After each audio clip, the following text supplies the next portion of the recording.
Welcome to the Live Full, Work Fun podcast. This is the show to encourage you to live your life to the fullest and do fun work that fuels your lifestyle. Hi, I'm your host, Gayla Scrivener. Every week, you'll be introduced to amazing guests, useful resources, and inspirational stories. You'll discover opportunities and perspectives to shape your version of living full and working fun.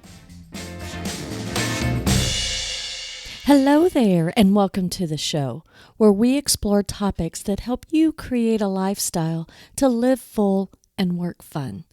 For several years now, marketers have been telling us to be doing more video to promote our businesses. Now, I don't disagree.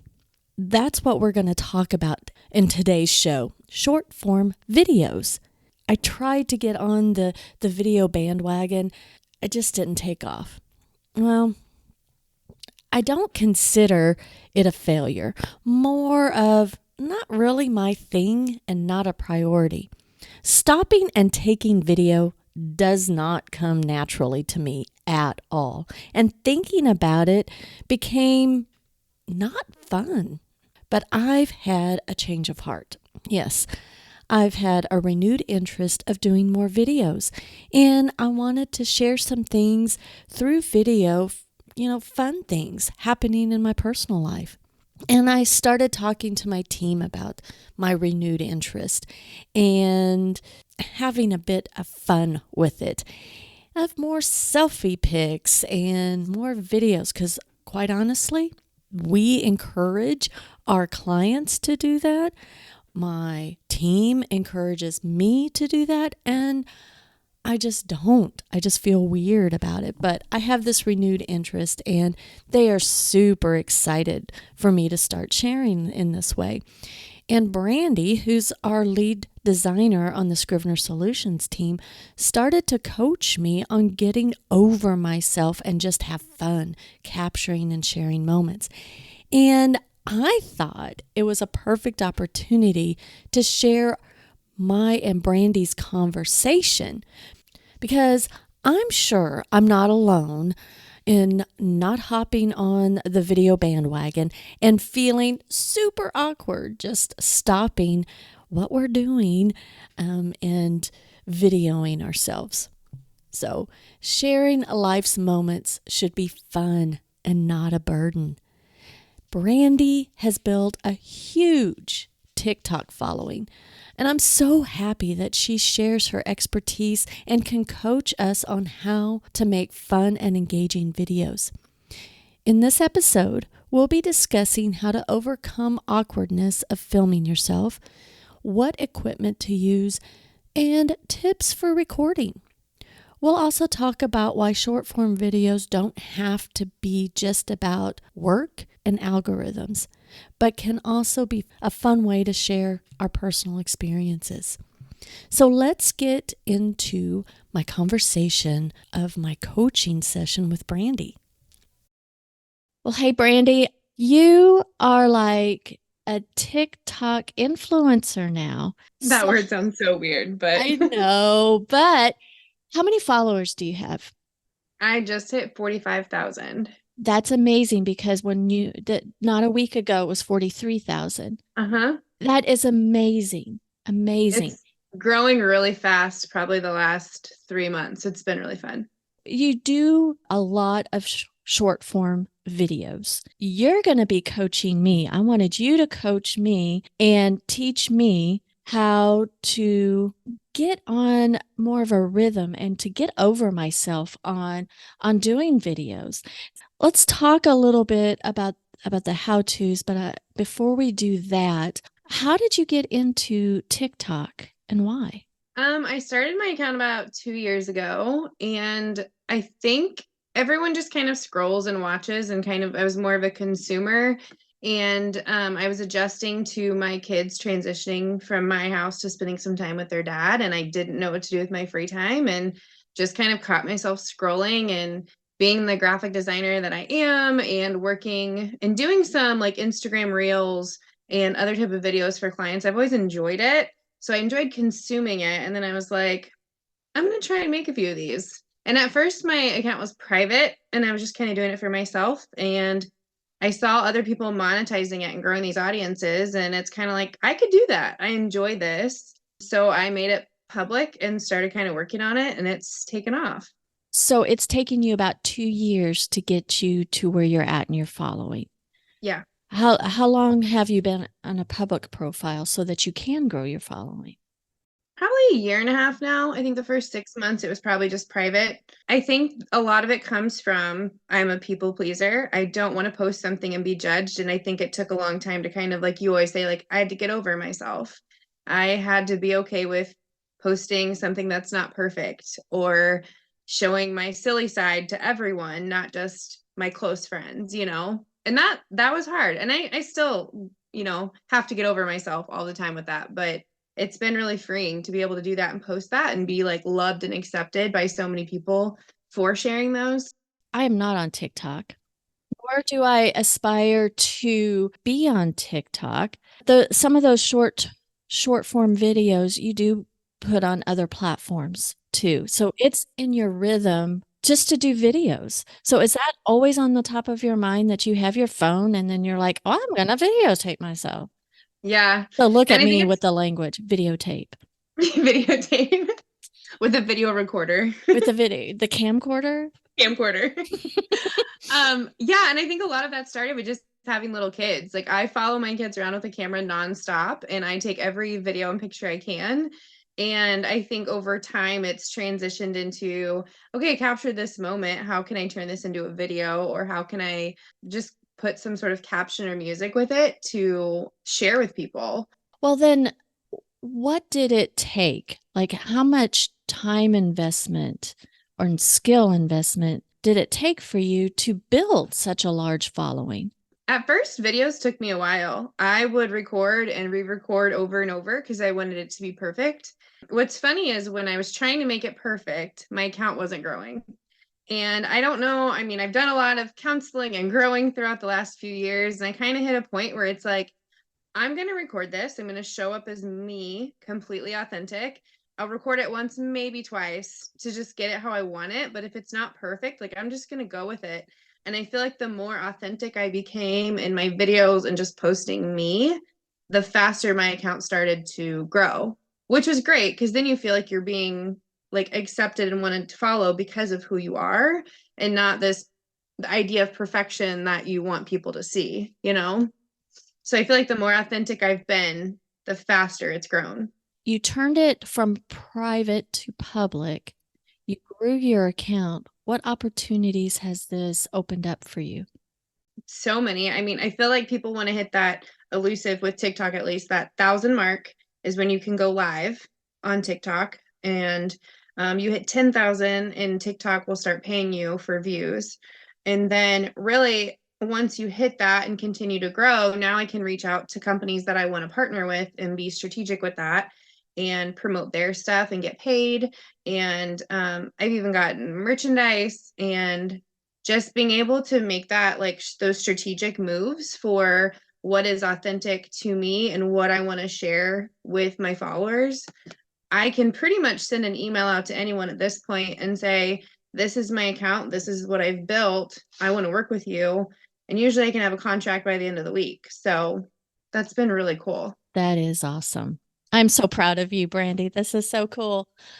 Let's talk about some specifics that someone like me, I know the biggest challenge is getting over myself. But let's talk a little bit about the technical aspect. Besides my phone, do you have suggestions? Are there any little pieces of equipment that I should have, that I should consider, that I should just have on hand and maybe put it in a purse or whatever if I'm out on the go? I mean, the main thing might be like a tripod and one that can like be compact and that you can make tall, just because I've gotten pretty good at where I know I can like prop my phone up in certain spots, but just having something you can put at the height you want to record a video is good. Other than that, I mean, really just getting started taking videos with the cell phone that you have is all you need. Do you do with the self-facing where you see yourself? Do you do the video that way or turn it around? I do facing myself. I've noticed. I think sometimes people say the camera's better if you do it the other way, but if I can't see myself, I feel like I end up making some sort of awkward facial movement. You know what I mean? Like when you can see yourself, you can stop yourself from looking stupid. Whereas if you don't, you're like, well, I just recorded that and I don't like it. So I always do it where I can see myself. I think it gives me better like spatial awareness and I know where I am on the camera, where I'm going to put the text. When you're videoing yourself, you've got to see yourself to see if you're even in the frame. Should I always be videoing portrait or landscape? With like TikTok and Instagram, you're gonna want the portrait. There are people who also film and put it on YouTube. And I know there's like like if you tap full screen and people have to turn their phones. So YouTube is different. So I would say it depends on what platform you're on, but for Instagram and TikTok, definitely the portrait. YouTube would be more horizontal. And I think some of the problem that people get into is like overthinking it like that. And you do, you want to have the right content, you want to have the right angle and all of that. But it's funny because even my kids, when they watch some YouTube stuff, they'll try and like watch people's TikToks and they have a few kids that they like to follow. And the people literally just download their TikToks in portrait mode and clip them all together and post it, and people will still watch it. So I feel like we overthink it a lot. But if someone's coming to watch your content, they're going to watch it even if it's a little bit skewed on the landscape of it, or If it's landscape stuff and you've got the right thing in there. Okay, that's pretty good. yeah, when it comes to you guys like videoing Clifford, I guess like my best suggestion would be there's, I think it's called cinematic on your iPhone, because you're taking a video of what you're looking at. If you hold the camera still and just do like this slow span, it's like super crisp and clear. You could do a regular video too, but especially when you're doing those like before and afters, if you're gonna start on the left and like span to the right, and you do that every single, I don't know, week, month that you work on it, they'll just clip together really easy. So if you like take the video the same way every single time, it almost feels like the camera is kind of going in a circle. You know what I mean? So it's just those simple little things. And it can be a 10-second pan from one side to the other side each time. But when you clip them together, it becomes a really cool process, a video showing your whole process. Nice. Okay. I hear a good tip that if you're going through a long project, taking a 10-second clip of the same thing at different stages, then you can make a little bit longer. But 10 seconds is all that's necessary. Most of my TikToks are between 30 seconds and a minute. I don't know that many go even close to a minute. So they are very short. I think that's a big thing with the platform is it catches people's attention and keeps them on there because they're just these quick videos where you can just watch them and move on to the next one. So it seems overwhelming to make a video, but if you think about 30 seconds, you're like, I could make something for 30 seconds. If you break it down a little bit and simplify it, it doesn't seem as overwhelming. Well, I want to have fun with it. Do you have any suggestions on what to record? Because it just seems like, okay, I just have a mundane life. Even building on Clifford, I'm just like, well, I'm just doing it. It doesn't even occur to me to stop and video. What possesses you to stop and video? Probably like just being raised in a generation where my phone is literally always in my hand. So for me, it's second nature. I've always done it. Like I said, recording my kids, but for you with like your personal brand and your life, like it could be as simple as you grabbing your cup of coffee in the morning, or a picture of you walking to your desk, sitting at your desk, propping your phone up on the side to get your office, typing on the computer. Because if you take that, even if it's a 15-second clip, and you want to make it 30 seconds, all you have to go do is go in and slow it down. And so it makes that 15 seconds now 20, 25. You don't want it to look like you're in slow motion, but you can slow it down just a little bit to make it longer. And then put a motivational quote over top of it, some sort of call to action or encouragement or a lesson you've learned. And it's funny how the right people just tend to, they'll find your quote or they'll find your life and relate to it somehow. And I feel like that's kind of how I've built my community, is sharing those little clips of my life, and people relate to it and comment or engage with it. Then you kind of know, I guess, what to continue making, like what people relate to and what story you want to share. But you had said something really important. I think that we think about it too much, especially at first. So I think when I tried to do it in the past and just kind of like, I just wasn't committed. My why was not in the right place. And my why being is like, well, all these marketers are saying that you got to do it and this, that, and the other, and I better do it. And that's not the right why.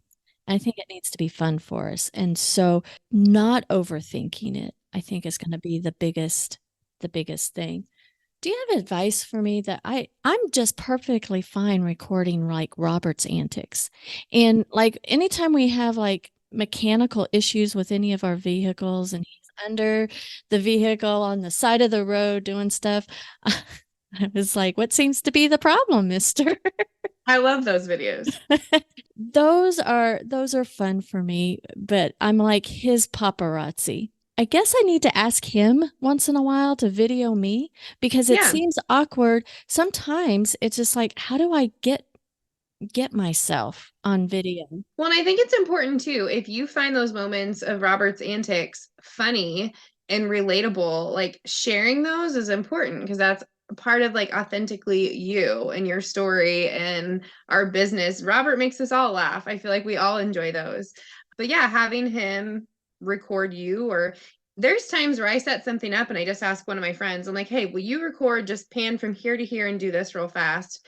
I've gotten pretty good where I can do most of them myself, but you do kind of have to just get over yourself a little bit and ask someone to record you, even if you're sitting there sipping coffee or, not doing anything super extravagant, but the clip can actually do a lot for you. So, It's not important to use the clip the day that you do it. Like you don't have to think, I need to upload a video today. 6 months later, you may say, oh, I could put these two together, or this would go well with a quote or whatever. yeah, I think the longer you're in it and the more videos you take and you kind of find your rhythm with it, you'll really naturally stumble across either an audio that you hear that you're like, oh, I have a video that would go perfectly with that, or that quote really touched me. If I take some sort of video of me working and post it with that, that would make a good concept. And I think that kind of comes naturally over time. At first, you just kind of try a few things and see what works for you and what feels natural and authentic to you and kind of grow from there. So you got to where it was comfortable. Do you have a posting schedule for your accounts, or do you work up several when the kids are gone and you're not working, but you kind of are because you're doing these videos? I have zero schedule. I probably have about 50 drafts in my TikTok at any point. Now, some of those might be old audios that might not go anywhere. And every once in a while, you'll do a draft dump and throw a few out there. I kind of just, when the inspiration hits, I do it. If my kids are gone and I'm laying in bed at night, sometimes I'll hear audios and I'll make 3 or 4, just laying there. And I save them in my drafts. And then it's really easy to push them through. And I've gotten to the point now where if I'm scrolling and I find an audio I like, I can pretty much take a quick 10-second video and post it within probably under a minute, which is crazy. I just did one the other day. It was last week. I was outside with my kids and there was a song and I was in like gym shorts and a t-shirt, like not even looking cute, and I just decided to record one and it was like 500,000 views in like a couple hours and I was like, that's insane. I was like, I took 15 seconds to make that video. And so I think people overthink it so much and they try to outsmart the algorithm and you just can't. They're changing it and there's no point in stressing yourself out over what the algorithm's going to do, because the ones that I spend the least amount of time on are the ones that'll go viral in seconds. Like, how does that even work? I spent hours on this video and it's got just a few hundred views. So really just not overthinking it. There are times where I've heard this little trick and that little trick and I'll try them because we do marketing and I enjoy that. And it's like, well, I wonder if I throw this in there, if it makes any changes. So I play around with it some, but I definitely don't live or die by the algorithm. I don't really care because I feel like that's going to suck the fun out of it. And for me, it's such a good stress relief. And I just enjoy sharing my story with my community that I don't want the fun to go away from it. I love what you just said. You don't want to make it a fun sucker. In our line of work, we have like a publishing schedule for certain things, and we think about these things that it becomes more work. And then when we're just trying to share things, we make too much out of it. I think one of my biggest lessons through it is like I can't be afraid to let people see me fail. And I think that's something I've struggled with my whole life is I'm such a perfectionist and I want to people please and I want to do well in everything that it's like if I post this video and it doesn't do well, do I delete it? Because I don't want anyone to know that it didn't do well or if it's not my best or it's not perfect. And really letting go of that and just saying this is me, vulnerable, authentic, completely like I think we've used the word unapologetic like over and over and take it or leave it, but this is me. And if it's not your content, go follow somebody else. That's okay with me.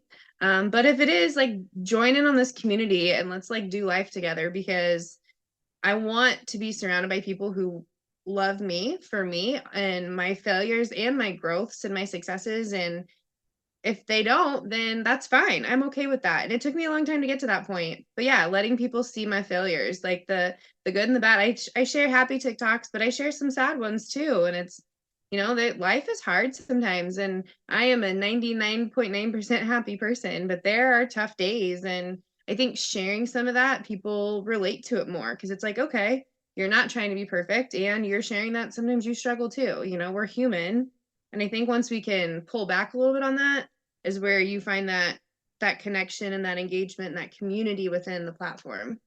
You mentioned trending audio. Now, I'm not going to be in TikTok. I'm sure that some of the audience may be dying to know more, and maybe they can drop some notes in the Live Full Work Fun Facebook community if they have a lot of questions specific to TikTok. Maybe we can come back on a show and do some more training. But in general, when you say trending audio, There's search engines if you wanted to go that route. I know a lot of people do, and I try not to go that route because then I feel like I'm in the overthinking part of it.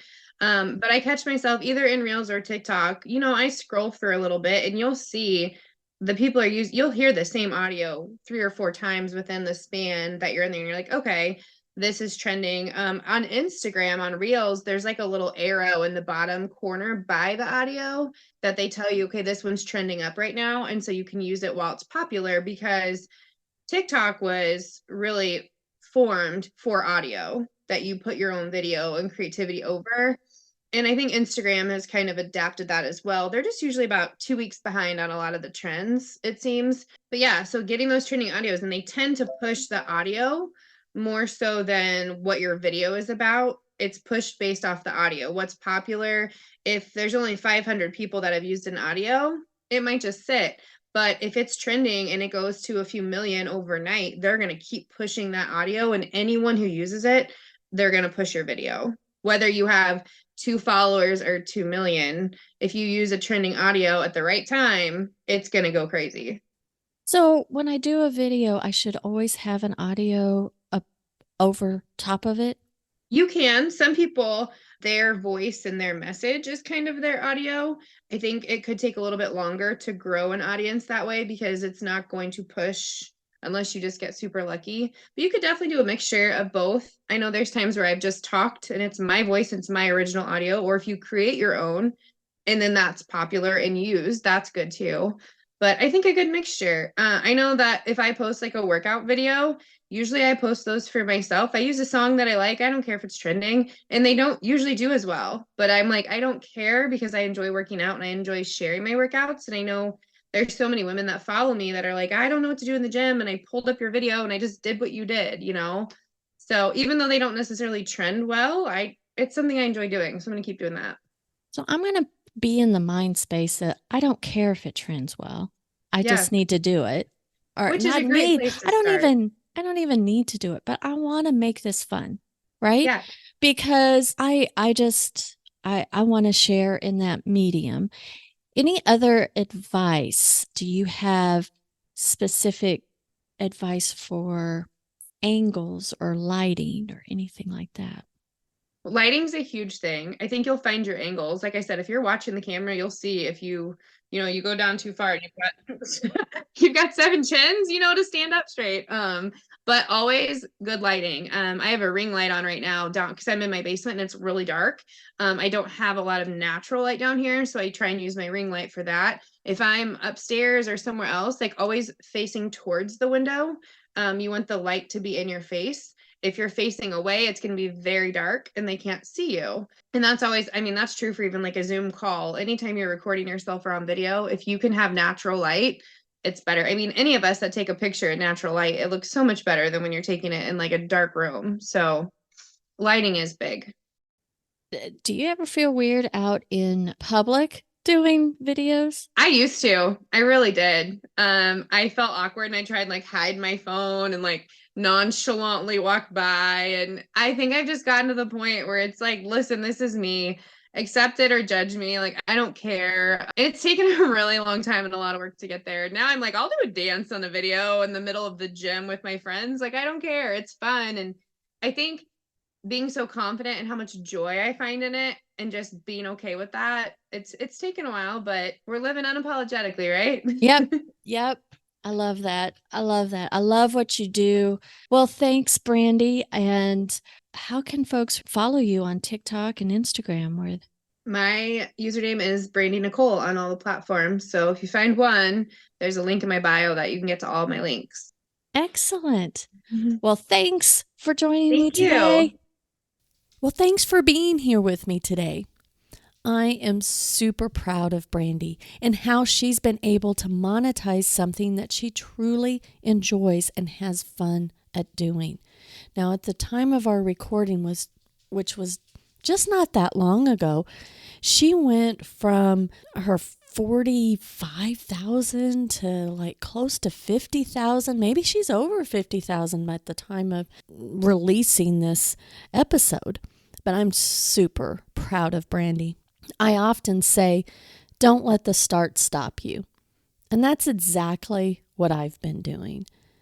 I've put too much thought in videoing and posting that I've let it become a fun sucker. I also recognize that after working on my clients' content and thinking about strategy all day long, all the time, that I'm putting too much thought into just starting. I'm letting the start stop me. Brandy teaches me to let go of strategy and just have fun. Share what's on your heart and mind. So that's what I encourage you to do as well. Now, full disclosure, indeed, you will find me sharing more video clips on my Instagram and Facebook pages. Not a lot, like all the time. Well, I might have a conglomeration of several and then not for a while, but I'm going to have some videos. Full disclosure, I will have Brandy help put some of these videos together into maybe a reel or what have you. It's going to be a joint effort of some DIY and delegating. And really, I think to be fully authentic on social, all posts can't be delegated. But a busy entrepreneur really needs help in areas where they fall short or where they can't focus on attention, but they want to. So delegation is super duper helpful and is needed. And that's what we encourage our clients for. We do social media management for our clients, but it's a joint effort to be fully authentic. So I encourage you to pop down into the show notes and get the links so you can follow Brandy on TikTok or Instagram. Well, let's continue this conversation. Hop over to Facebook and post what your biggest takeaway from today's show was in the Live Full Work Fun Facebook group. Or you can post any questions that you might have for Brandy about short form videos and growing an audience. Brandy will hop in there and answer your questions. Well, thanks for listening. And until next time, have a fantastic week. Live full, work fun.